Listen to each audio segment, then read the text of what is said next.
बिहार में विधानसभा चुनाव की सरगर्मियां तेज हो गई हैं और मुख्यमंत्री नीतीश कुमार लगातार एक के बाद एक लोक लुभावन घोषणाएं करके जनता को साधने की कोशिश में जुटे हुए हैं। अब उन्होंने आशा और ममता कार्यकर्ताओं को एक बड़ा तोहफा देते हुए उनके मानदेय में वृद्धि का ऐलान किया है। मुख्यमंत्री ने कहा कि नवंबर 2005 में सरकार बनने के बाद से स्वास्थ्य सेवाओं को बेहतर बनाने के लिए राज्य सरकार ने व्यापक स्तर पर काम किया है। खासकर ग्रामीण इलाकों में आशा और ममता कार्यकर्ताओं की भूमिका बेहद अहम रही है। इसी योगदान को सम्मान देते हुए राज्य सरकार ने आशा कार्यकर्ताओं की प्रोत्साहन राशि 1000 से बढ़ाकर 3000 प्रति माह करने का फैसला किया है।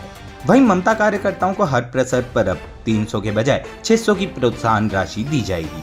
सरकार का मानना है कि इससे इन कार्यकर्ताओं का मनोबल बढ़ेगा और ग्रामीण क्षेत्रों में स्वास्थ्य सेवाएं और बेहतर होंगी। ये घोषणा ऐसे समय में आई जब राज्य में विधानसभा चुनाव सिर पर है और राजनीतिक दलों ने अपनी अपनी तैयारियां शुरू कर दी हैं। नीतीश कुमार की ओर से पहले भी कई बड़े ऐलान किए जा चुके हैं, जैसे 100 यूनिट तक मुफ्त बिजली देने की योजना, सरकारी नौकरियों में महिलाओं को 35% आरक्षण और युवाओं के लिए। ये सभी फैसले सीधे तौर पर राज्य के बड़े वोट बैंक, युवाओं, महिलाओं और ग्रामीण तबके को प्रभावित करते हैं।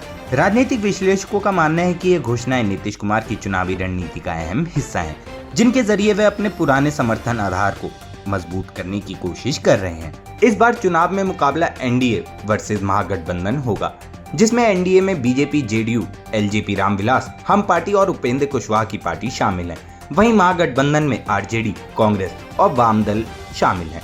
इसके अलावा प्रशांत किशोर की जन सुराज पार्टी और असदुद्दीन ओवैसी की AIMIM भी मैदान में है। चुनाव आयोग जल्दी तारीखों की ऐलान कर सकता है और संभावना है कि मतदान अक्टूबर-नवंबर में होगा।